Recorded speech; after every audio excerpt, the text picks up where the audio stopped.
नमस्कार। हमारी आज की कहानी है मैं बोझ नहीं। ये क्या, तुम वापस मायके आ गई? तुम्हें शर्म नहीं आती? जब देखो मुंह उठाकर चली आती हो। ससुराल में मन नहीं लगता क्या? मंजू भाभी ने ताना मारा तो नुपुर अंदर तक हिल गई। पर वो भाभी का ये कड़वा ताना भी सह गई। अभी 2 साल पहले ही नुपुर की शादी आकाश से हुई थी।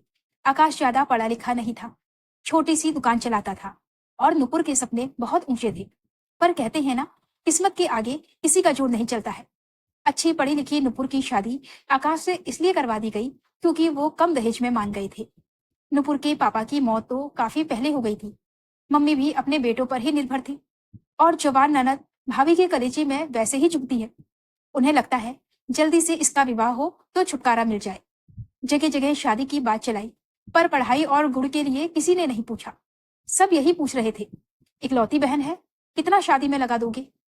नुपुर शादी नहीं करना चाहती थी। उसका मानना था कि पहले अपने पैरों पर खड़ी हो जाए, फिर शादी कर लेगी। पर मंजू भाभी ने रट लगा दी। अब ये लोग महारानी पहले नौकरी करेंगी, फिर 2-3 साल बाद शादी करेंगी। अब बूढ़ी होकर शादी करनी है क्या?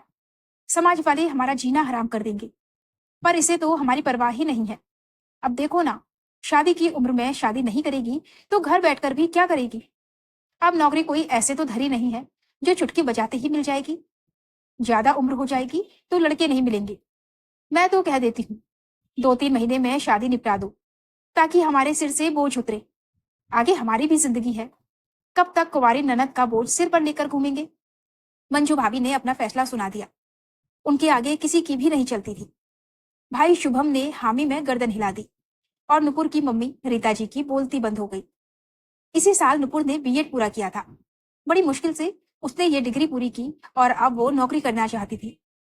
पर मंजू ने पूरा घर सिर पर उठा लिया था। शुभम भी अपनी तरफ से पूरी कोशिश कर रहा था। पर जहां अच्छे लड़के मिल रहे थे, वहां उतना ही दहेज मांगा जा रहा था। आप भी बेकार में विचार कर रहे हो। अब लड़का 12वीं पास है, छोटी सी दुकान चलाता है तो क्या हुआ? दहेज की तो मांग नहीं है। मैं तो कह रही हूँ कि आंखें मूंद कर हाँ कर दो। और मम्मी जी और नुपुर से कह दूंगी, हम तो इसी लड़के से शादी करेंगे। अब लाखों का दहेज हमारे पास में नहीं है। शुभम ने घर पर बात की तो रीता जी बोली, एक ही बहन है, उसे भी कुएं में धक्का देगा क्या? घर वर तो अच्छे से देख ले। नुपुर तो अच्छी पढ़ी लिखी है, वो 12वीं पास के साथ में कैसे रह पाएगी? कैसा भाई है? अपनी छोटी बहन भी बोझ लगने लगी है। मम्मी, सिर्फ नुपुर ही नहीं, आप और मेरी पत्नी भी मेरी जिम्मेदारी है। मेरे बच्चे भी तो हैं, मुझे उनका भविष्य भी देखना है। सारा धन बहन के विवाह में लगा दूंगा तो मेरे बच्चों के भविष्य का क्या होगा? फिर मैं भी बहुत ज्यादा तो कमाता नहीं हूँ। मुझे तो ये रिश्ता ठीक लग रहा है। लड़के वालों की कोई मांग भी नहीं है, इसलिए मैं तो हाँ कहने जा रहा हूँ। यह सब नुपुर सुन लेती है। भैया, आप मेरे जीवन का फैसला करने जा रहे हो और मुझसे एक बार भी पूछा नहीं। मेरी इच्छा और मेरी मर्जी क्या है? आपको भी मेरी नौकरी करने से दिक्कत है? मुझे अपनी जिंदगी के 2 साल दे दो। मेरे पास बीएड की डिग्री है, फिर मैं कमाऊंगी तो आपका बोझ भी हल्का हो जाएगा। बस अब चुप कर। मैंने और मंजू ने फैसला कर लिया है, तेरी शादी उसी लड़के से होगी। और अब तुझे जो भी करना है अपने घर जाकर करना। अब हमारे सिर से तो बोझ उतरे। भैया, आप मुझे बार बार बोझ कहकर बुला रहे हो।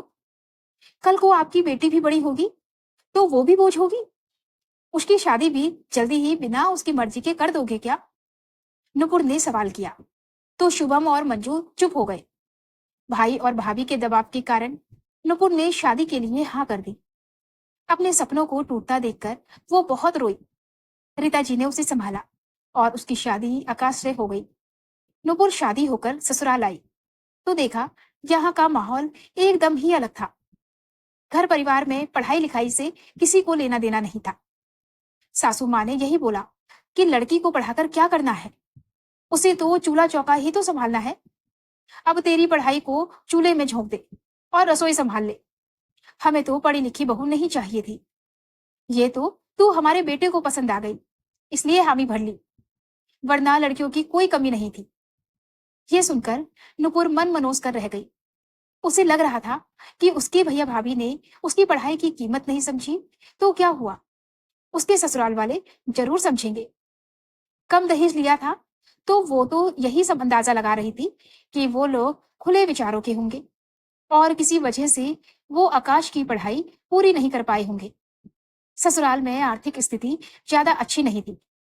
उसके ससुर जी लकवाग्रस्त थे और बिस्तर पर ही रहते थे, और सास पूरा घर देखती थी। दो छोटी नंदे थी जो स्कूल में पढ़ रही थी। आकाश ही एकमात्र कमाने वाला था और घर उसी से चल रहा था। नुपुर ने तसल्ली से घर की हालत का मुआयना किया। अपनी सास विमला जी को समझा। वो बोलने में तेज थी, पर जब कोई प्यार से समझाए तो समझ जाती थी। आकाश भी कम बोलते थे। उसे बस सुबह से लेकर रात तक दुकान संभालनी होती थी। घूमने फिरने का भी समय नहीं मिल पाता था। वो अपनी पत्नी नुपुर की बहुत इज्जत करता था और उसे प्यार से रखता था। शुरुआत में नुपुर ने सबको समझा, और फिर उसने एक दिन जब सास अकेली बैठी थी तो बात की। मम्मी जी, अभी तो दोनों बेटियां छोटी हैं। अब ये दोनों स्कूल से कॉलेज जाएंगी। कल को इनकी शादी भी करनी होगी, तो इतने पैसे कहाँ से आएंगे? आकाश की कमाई से तो बस घर ही चल पाता है। भविष्य के लिए कोई सेविंग्स तो है ही नहीं। अगर घर चलाने वाले दो जने हो तो घर आराम से चलेगा। भविष्य के लिए पैसे भी जमा हो जाएंगे। हाँ बहू, तू कह तो ठीक रही है। अब देखो ना, आकाश के पिताजी तो बिस्तर पकड़े हुए हैं। दोनों बेटियां भी अभी बहुत छोटी हैं। अब कोई दूसरा बेटा भी नहीं है जो सहारा बन जाता। वो कमाता तो घर चलाने में और भी आसानी होती। विमला जी ने कहा। मम्मी जी, जरूरी थोड़ी है बेटा ही घर चलाए। बेटी और बहू भी तो घर चला सकती है। अब देखो ना, मैंने भी बीएड की हुई है। अभी मुझे भी अच्छी स्कूल में अच्छी नौकरी मिल सकती है, और मेरी पगार भी अच्छी खासी होगी। सुबह 7 बजे जाओ और दोपहर तक घर वापस। अब अच्छा वेतन आएगा तो घर को ही सहारा मिलेगा। दोनों नंदों का जीवन संवर जाएगा। अब ये भी अकेले कितना और क्या कर लेंगे? नुपुर ने इतनी आसानी और शांतिपूर्वक समझाया तो उनके दिमाग में ये बात तो बैठ ही गई। उस वक्त उसकी सास कुछ नहीं बोली और ना ही गुस्सा हुई। अगले दिन जब दोनों बेटियां स्कूल जा रही थी तो उन्होंने देखा कि एक के जूते घिस गए हैं। तूने बताया नहीं, तेरे जूते घिस गए हैं। भैया नए दिला देता। मैंने भैया को बताया था, पर वो बोले अभी इसी से काम चला ले, अगले महीने दिला देंगे। भैया हमेशा ऐसे ही करते हैं, हर जरूरत को अगले महीने पर टाल देते हैं। और वो रुहासी होकर स्कूल चली गई। ये सुनकर विमला जी गंभीर हो गई और नुपुर के प्रस्ताव पर सोचने लगी। अगर नुपुर खुद नौकरी करना चाहती है तो इसमें बुराई क्या है? वो घर पहले की तरह संभाल ही लेगी। अभी तो उनका बुढ़ापा और दोनों बेटियों का भविष्य भी है।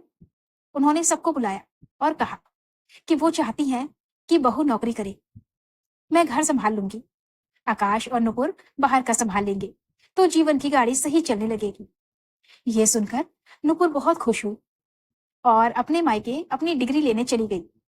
मंजू ने उसे देखते ही ताना मारा और मुंह बनाया, पर नुपुर ने इसकी परवाह नहीं की और अपनी मम्मी रीता जी को बताया कि उसकी सास उसकी नौकरी करने के लिए राजी हो गई है। वो अपनी मार्कशीट, सर्टिफिकेट और डिग्री लेने आई है। ये सुनते ही मंजू चौंक गई। वो तो कभी नहीं चाहती थी कि उसकी ननद नौकरी करे और अच्छी जिंदगी जिए। आखिर उसके ससुराल वाले राजी कैसे हो गए? बहुत कोशिश करने पर भी नुपुर ने ये ना बताया कि आखिर उसकी सास उसकी नौकरी करने के लिए कैसे राजी हो गई। नुपुर एक समझदार बहू थी। अब ससुराल ही उसका अपना घर है और वो अपने घर की परेशानी, अपने घर की बात घर में ही रखना चाहती थी। नुपुर ने शांतिपूर्वक ढंग से अपना सामान लिया और अपने ससुराल चल दी। पर जाने से पहले वो अपनी भाभी मंजू को कहकर गई, भाभी, आपने तो बहुत कोशिश की थी मेरी जिंदगी नरक बनाने की, पर मैंने भी ठान लिया था कि मैं अपनी जिंदगी संवार ही लूंगी। इतनी मेहनत से दिन रात जाकर जो मैंने पढ़ाई की है उसे इस तरह तो बर्बाद नहीं होने दूंगी। मैं अपने पैरों पर एक दिन जरूर खड़ी होकर दिखाऊंगी। इसलिए मैंने कोशिश की और मैं जीत गई। अब कुछ ही दिनों में मेरी नौकरी लग जाएगी, फिर मैं अच्छा कमाने भी लगूंगी। अच्छा, वैसे आपको कितनी पगार मिलेगी? मंजू ने मन लेते हुए कहा। भाभी, अब कितनी भी पगार मिले वो आपके लिए नहीं होगी। मेरी सारी कमाई मेरे अपने घर ससुराल वालों के लिए ही होगी। आपको तो 1 रुपया भी नहीं मिलेगा। ये कहकर नुपुर ससुराल चली गई। कुछ दिनों की मेहनत और इंटरव्यू के बाद उसे एक अच्छे स्कूल में टीचर की नौकरी मिल गई। अब नुपुर अच्छा खासा कमाने लगी। घर की आर्थिक स्थिति भी सुधरने लगी। घर वालों की जरूरतें भी पूरी होने लगी। समय के साथ नुपुर के एक बेटा हो गया और उसका प्रमोशन भी हो गया। अब वो सीनियर टीचर बन गई। उसकी पगार भी बढ़ गई। एक दिन सुबह घर में कोहराम मच गया। नुपुर के ससुर जी अचानक चल बसे। पिछले 4 सालों से वो बिस्तर पर ही थे। नुपुर ने बड़ी मुश्किल से अपनी सास विमला जी को संभाला और ढांढस बंधाया। नुपुर सीनियर टीचर से स्कूल की प्रिंसिपल बन गई थी। कुछ सालों बाद दोनों नंदे बड़ी हो गई। उन्होंने कॉलेज की पढ़ाई पूरी कर ली तो अब विमला जी को उनकी शादी की चिंता सताने लगी। वो जल्दी से दोनों की शादी करना चाहती थी। एक दिन अचानक मायके से फोन आया कि नुपुर के बड़े भाई शुभम की अचानक मृत्यु हो गई। उसे अपने मायके जाना पड़ा। 13वीं तक तो वो वहीं पर रुक गई थी। उसकी भतीजी की पढ़ाई पूरी नहीं हुई थी। मंजू अपनी बेटी की पढ़ाई को लेकर चिंतित थी और घर में कमाने वाला चला गया था। भाभी, आप बिटिया की पढ़ाई की चिंता मत करना। उसका सारा खर्चा मैं उठाऊंगी। और वो इंजीनियर बनना चाहती है तो उसे अच्छे से अच्छे संस्थान में मैं पढ़ाऊंगी। ये सुनते ही मंजू शर्म से जमीन में गड़ गई। नुपुर, मुझे माफ कर दो। मैंने तुझे बोझ समझा, शादी जबरदस्ती करवा दी और तुम मेरी बेटी के लिए इतना सोच रही हो। भाभी, जो हुआ उसे भूल जाओ। अब हमें अपनी बेटी का जीवन संवारना है। नुपुर ने भाई की बेटी की भी जिम्मेदारी उठा ली। वो ससुराल आ गई। यहाँ विमला जी बेटी के लिए लड़का तलाशने में लगी हुई थी, लेकिन नुपुर इसके लिए तैयार नहीं थी। उसका मानना था पहले दोनों अपने पैरों पर खड़ी हो जाए, फिर जाकर शादी के बारे में सोचेंगे। उसने विमला जी को समझाया, मम्मी जी, मेरी नंदे मेरे लिए बोझ नहीं है जो मैं इन्हें शादी करके उतार दूं। मेरी नंदों को मैंने बेटियों की तरह पाला है, इसलिए ये मेरी जिम्मेदारी है कि जब तक ये दोनों अपने पांव पर खड़ी नहीं हो जाती तब तक मैं इनकी जिम्मेदारी उठाने को तैयार हूँ। अपने पैरों पर खड़ी होंगी तो ये दोनों एक बेहतर जिंदगी जी पाएंगी। लेकिन नुपुर, बेटियों को इनके घर भेज देते हैं, बाद में ये अपने हिसाब से ससुराल में पढ़ लेंगी। विमला जी बोली, नहीं मम्मी जी, आप माँ होकर ऐसे कैसे कह सकती हैं। बेटियों को हम दूसरी घर पूरी तरह तैयार करके भेजेंगे ताकि इन पर कोई मुसीबत आए तो ये पूरी तरह से उसका सामना कर सके। मेरी दोनों नंदे मेरी बेटियों जैसी हैं। जो मेरे साथ हुआ वो मैं इनके साथ नहीं होने दूंगी।